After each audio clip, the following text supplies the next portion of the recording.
ಕನ್ನಡ ರಾಜ್ಯೋತ್ಸವದ ಸಂಭ್ರಮಾಚರಣೆಯಲ್ಲಿರುವಂತಹ ನಾಡಿನ ಸಮಸ್ತರೆಲ್ಲರಿಗೂ ಕೂಡ ಶುಭಾಶಯಗಳನ್ನು ತಿಳಿಸುತ್ತಾ ದ್ವಾರ ಸಮುದ್ರದ ಹೊಯ್ಸಳರ ಬಗ್ಗೆ ಈ ವಿಡಿಯೋದಲ್ಲಿ ತಿಳ್ಕೊತಾ ಹೋಗೋಣ. ಸೊ ದ್ವಾರ ಸಮುದ್ರದ ಹೊಯ್ಸಳರು ಅಥವಾ ಹೊಯ್ಸಳರು ಅಂದ ತಕ್ಷಣ ಬರೋದು ನಮಗೆ ಬೇಲೂರು ಹಳೆಬೀಡಿನಲ್ಲಿರುವಂತಹ ದೇವಾಲಯಗಳ ವಾಸ್ತುಶಿಲ್ಪದ ಸುವರ್ಣ ಯುಗ ಅಂತಾನೆ ನಾವು ಈ ದ್ವಾರ ಸಮುದ್ರದ ಹೊಯ್ಸಳರ ಒಂದು ಆಡಳಿತ ಒಂದು ಕಾಲವನ್ನ ನಾವು ಕರಿತಾ ಬರ್ತೀವಿ. ಏಕೆಂದ್ರೆ ದೇವಾಲಯಗಳ ವಾಸ್ತುಶಿಲ್ಪಕ್ಕೆ ಅಥವಾ ದೇವಾಲಯಗಳ ನಿರ್ಮಾಣಕ್ಕೆ ಕೊಟ್ಟಂತಹ ಕೊಡುಗೆ ಅದ್ವಿತೀಯವಾದದ್ದು. ಸೊ ಆದ್ರಿಂದಾಗಿ ಇಂದಿಗೂ ಕೂಡ ದ್ವಾರ ಸಮುದ್ರದ ಹೊಯ್ಸಳರನ್ನ ನಾವು ನೆನೀತಾ ಇರುವಂತದ್ದು ಮತ್ತು ಅವರ ಗೌರವವನ್ನ ಕೊಡ್ತಾ ಬರ್ತಿರುವಂತದ್ದು.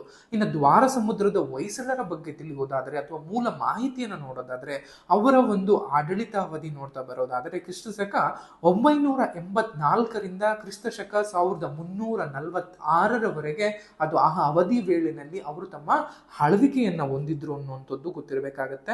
ಸೊ ದ್ವಾರ ಸಮುದ್ರದ ಹೊಯ್ಸಳರ ಒಬ್ಬ ಸಂಸ್ಥಾಪಕ ಬಂದು ಸ್ಥಳ ಅನ್ನುವಂಥದ್ದು ನಿಮ್ಗೆಲ್ಲ ಗೊತ್ತಿರೋ ಹಾಗೆ ಈ ಸ್ಥಳ ಅಥವಾ ಹೊಯ್ಸಳ ಅನ್ನುವಂಥದ್ದು ಏನಕ್ಕೆ ಬಂತು ಅಂತ ನೋಡ್ತಾ ಬರೋದಾದ್ರೆ ಕೆಲವು ಮೂಲಗಳ ಪ್ರಕಾರ ಜೈನ ಕವಿ ಅಥವಾ ಧರ್ಮಗುರುವಾದಂತಹ ವರ್ಧಮಾನ ಸುಧಾತಾಚಾರ್ಯ ಏನಿರ್ತಾರೆ ಅವರು ಈ ಸೊಸೆಬೂರಿನ ವಾಸಂತಿಕ ದೇವಿ ದೇವಸ್ಥಾನದಲ್ಲಿ ಧ್ಯಾನವನ್ನ ಮಾಡ್ತಾ ಇರ್ತಾರೆ.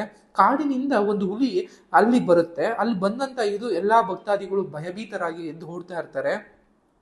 ಅವಾಗ ಏನು ಸುಧಾತಾಚಾರ್ಯರು ಅಲ್ಲಿರುವಂತಹ ಸಳನಿಗೆ ಒಂದು ಕಬ್ಬಿಣದ ಆಯುಧವನ್ನ ನೀಡಿ ಪೋಯಿ ಸಳ ಅಂತ ಕೊಲ್ಲಲು ಅದಕ್ಕೆ ಆದೇಶವನ್ನ ನೀಡ್ತಾರೆ. ಅಂದ್ರೆ ಸಳನಿಗೆ ಪೋಯಿ ಸಳ ಅಂತ ಸಳ ಅದನ್ನು ಕೊಲ್ಲು ಅನ್ನುವಂತಹ ಮಾತನ್ನ ಹೇಳ್ತಾರೆ. ಆ ಮೂಲಕ ಆತ ಕೊಂದುತ್ತಾನೆ, ಅಂದ್ರೆ ಹುಲಿಯನ್ನ ಕೊಂದು ಅಲ್ಲಿ ನೆಮ್ಮದಿಯನ್ನ ಕಾಪಾಡ್ತಾನೆ. ಅದರಿಂದಾಗಿ ಸಂತರು ಅಥವಾ ಆ ಗುರುಗಳು ಅವರನ್ನ ಆಶೀರ್ವದಿಸಿ ಸಳನು ಆ ರಾಜ್ಯವನ್ನು ಸ್ಥಾಪನೆ ಮಾಡದನೆಂದು ಅನ್ನುವಂತಹ ಪ್ರತೀತಿಗಳು ಇರುವಂತದ್ದು. ಆ ಮೂಲಕ ಅದಕ್ಕೆ ಅದನ್ನ ಹೊಯ್ಸಳ ಅನ್ನುವಂತಹ ಹೆಸರು ಬಂತು ಅಂತಲೂ ಕೂಡ ಹೇಳ್ತಾ ಬರ್ತಾರೆ. ಅದರಿಂದಾಗಿ ಸಂಸ್ಥಾಪಕ ಅನ್ನುವಂಥದ್ದು ಅಥವಾ ಇದರ ಒಂದು ಸ್ಥಾಪನೆ ಮಾಡಿದ್ದು ಅನ್ನುವಂಥದ್ದು ಸಳ ಅನ್ನುವಂಥದ್ದು. ಸಳ ಹುಲಿಯನ್ನ ಕೊಲ್ಲುವಂಥದ್ದು ನಮಗೆ ಇವರ ಒಂದು ಎಂಬ್ಲೆಮ್ ಅಥವಾ ರಾಜಲಾಂಛನವಾಗಿರುತ್ತೆ. ಸಳ ಹುಲಿಯನ್ನ ಕೊಲ್ಲುವಂಥದ್ದು, ಕೊಲ್ತಾ ಇರುವಂತಹ ಇಮೇಜ್ ನಮ್ಗೆ ಯಾವಾಗಲೂ ಕಣ್ಮುಂದೆ ಬರುತ್ತೆ.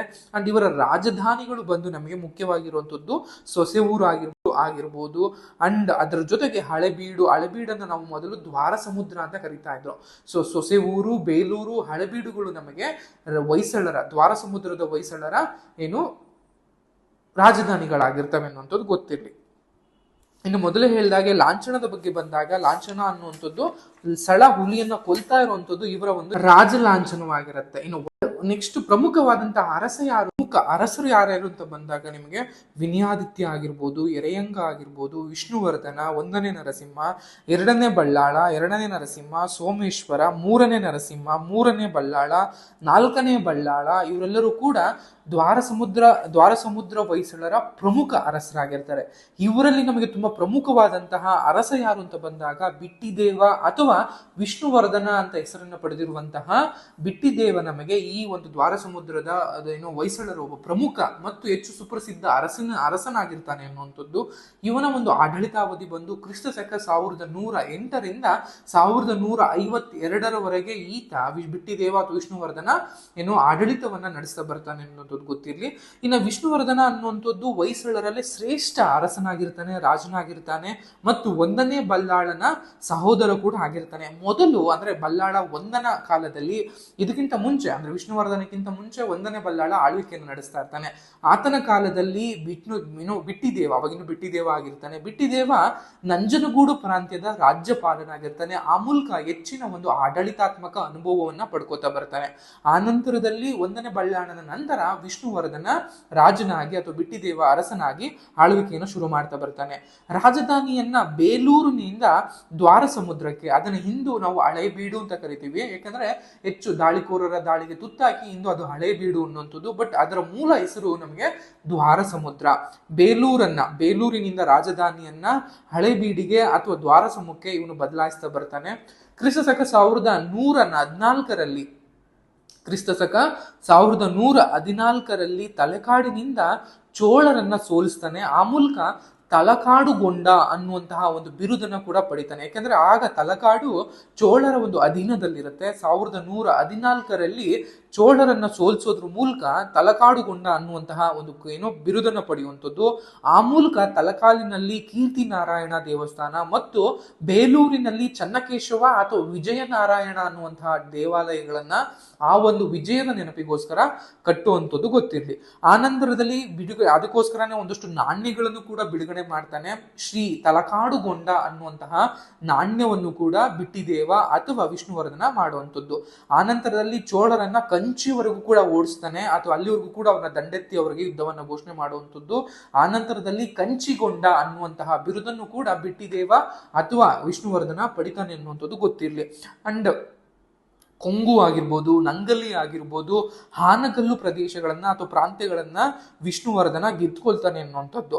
ಮಳವಳ್ಳಿ ಶಾಸನದ ಪ್ರಕಾರ ಕೋಲಾರದಿಂದ ಚೋಳರನ್ನ ಬೇರು ಸಹಿತ ಕಿತ್ತು ಹಾಕ್ತಾನೆ ಅನ್ನುವಂಥದ್ದು. ಅಂಡ್ ಉಚ್ಚಂಗಿ ಪಾಂಡ್ಯರನ್ನ ಸೋಲಿಸ್ತಾನೆ. ನೊಳಂಬವಾಡಿನಲ್ಲಿ ವಶವನ್ನ ಪಡಿಸ್ಕೊಂಡು ಆ ಒಂದು ನೊಳಂಬವಾಡಿಯ ವಿಜಯದ ಒಂದು ನೆನಪಿಗೋಸ್ಕರ ನೊಳಂಬವಾಡಿಗೊಂಡ ಅನ್ನುವಂತಹ ಒಂದು ಬಿರುದನ್ನು ಕೂಡ ಪಡಿತಾನೆ ಅನ್ನುವಂಥದ್ದು ಗೊತ್ತಿರಲಿ. 1140ರಲ್ಲಿ ಹಾನಗಲ್ಲು, ಉಚ್ಚಂಗಿ, ಬಂಕಾಪುರ ಬನವಾಸಿಗಳನ್ನು ಕೂಡ ಗೆದ್ಕೋತಾನೆ.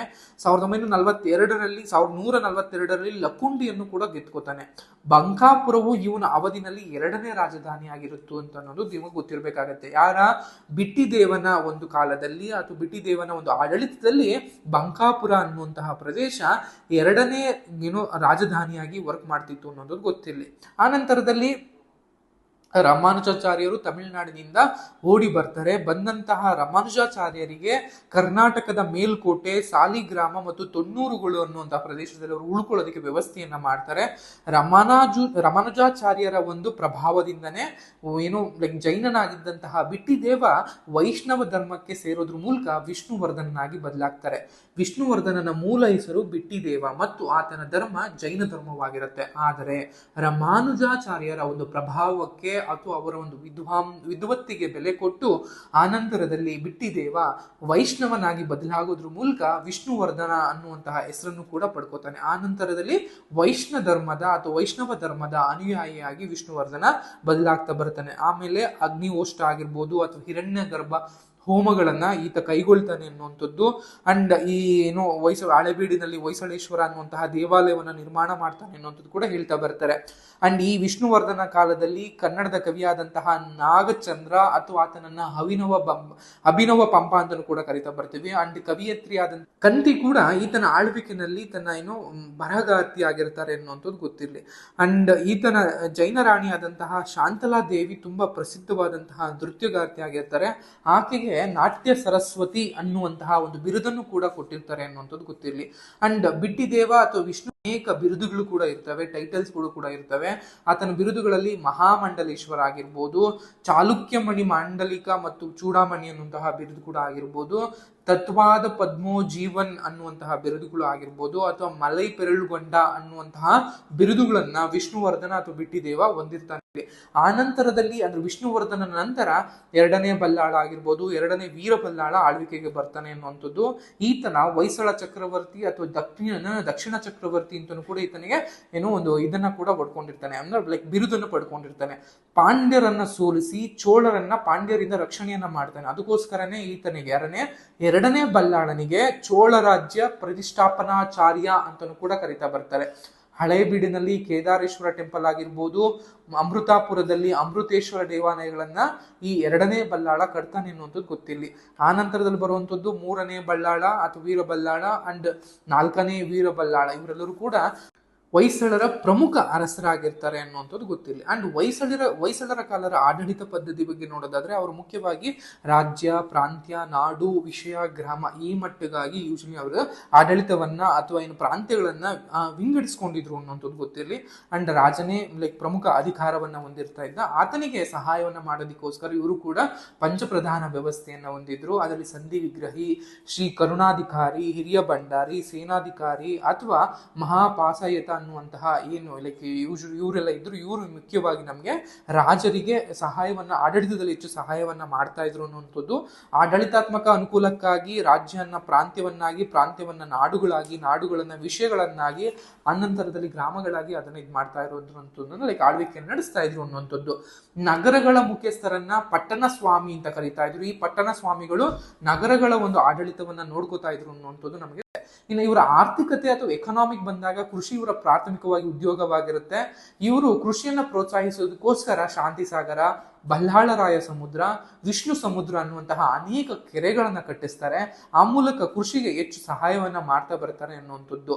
ಇವರ ಕಾಲದಲ್ಲಿ ನಿಷ್ಕಾ ಅನ್ನುವಂತಹ, ಪಣ ಎನ್ನುವಂತಹ, ತಾರ, ಹಗ, ವೀಸ, ಬೇಲಿ ಅನ್ನುವಂತಹ ಹೆಚ್ಚಿನ ಒಂದು ನಾಣ್ಯಗಳು ಚಲಾವಣೆಯಲ್ಲಿದ್ದು ಅನ್ನುವಂಥದ್ದು ಗೊತ್ತಿರಲಿ. ಅಂಡ್ ಇವರ ಕಾಲದಲ್ಲಿ ಏನು ಟಂಕಸಾಲೆಗಳಿದ್ದು ಅಥವಾ ಮಿಂಟ್ ಹೌಸ್ಗಳಂತ ಏನ್ ಕರೀತೇವೆ, ನಾಣ್ಯಗಳನ್ನ ಪ್ರಿಂಟ್ ಮಾಡುವಂತಹ ಪ್ಲೇಸ್ಗಳೇನಿದ್ದು, ದ್ವಾರ ಸಮುದ್ರ ಆಗಿರ್ಬೋದು, ಬೆಳಗುಲಿ ಆಗಿರ್ಬೋದು, ಅರಸೀಕೆರೆಗಳಾಗಿರ್ಬೋದು, ಈ ಪ್ರದೇಶದಲ್ಲಿ ಈ ಒಂದು ನಾಣ್ಯಗಳನ್ನ ಹೆಚ್ಚು ಪ್ರಿಂಟ್ಗಳನ್ನ ಮಾಡ್ತಾ ಇದ್ರು ಅನ್ನುವಂಥದ್ದು. ಇನ್ನ ಹೊಯ್ಸಳರ ಕಾಲದ ಧರ್ಮ ಮತ್ತು ಸಮಾಜದ ಬಗ್ಗೆ ನೋಡೋದಾದ್ರೆ, ಧರ್ಮ ಮತ್ತು ಸಮಾಜವನ್ನು ನೋಡೋದಾದ್ರೆ, ಕೆಲವು ರಾಜರು ಜೈನರಾಗಿದ್ರು ಕೂಡ ಕೆಲವು ರಾಜರು ಹಿಂದೂ ಧರ್ಮದ ಅನುಯಾಯಿಗಳಾಗಿದ್ರು ಅನ್ನೋದು ಕೂಡ ನಿಮ್ಗೆ ಗೊತ್ತಿರುತ್ತೆ. ಧಾರ್ಮಿಕ ಸಹಿಷ್ಣುಗಳಾಗಿದ್ರು ಅನ್ನುವಂಥದ್ದು. ರಾಜ್ಯದಲ್ಲಿ ಸೌಹಾರ್ದತೆ ಹೆಚ್ಚು ಚೆನ್ನಾಗಿತ್ತು. ರಾಜರು ಜೈನರು, ಶೈವರು, ವೈಷ್ಣವರು, ಶ್ರೀ ವೈಷ್ಣವ, ವೀರಶೈವ ಅಥವಾ ಬೌದ್ಧ ಧರ್ಮಗಳನ್ನು ಕೂಡ ಪೋಷಣೆಯನ್ನ ಮಾಡ್ತಾ ಇದ್ರು ರಾಜರು ಅನ್ನುವಂಥದ್ದು. ಅಂಡ್ ಇವರ ಸಮಾಜದಲ್ಲಿ ಬಹುಪತ್ನಿತ್ವಕ್ಕೆ ಹೆಚ್ಚು ಆಚರಣೆಯಲ್ಲಿತ್ತು. ರಾಜ ನರಸಿಂಹನಿಗೆ ಒಂದು ದಾಖಲೆಗಳ ಪ್ರಕಾರ 384 ಹೆಂಡತಿಯರಿದ್ರು ಅನ್ನುವಂಥದ್ದು, ಅಥವಾ ಒಂದನೇ ಬಲ್ಲಾಳನಿಗೆ 3 ಹೆಂಡತಿಯರಿದ್ರು ಅನ್ನುವಂಥದ್ದು ಕೂಡ ನಮಗೆ ಹೆಚ್ಚು ದಾಖಲೆಗಳ ಮೂಲಕ ಗೊತ್ತಾಗ್ತಾ ಬರುತ್ತೆ.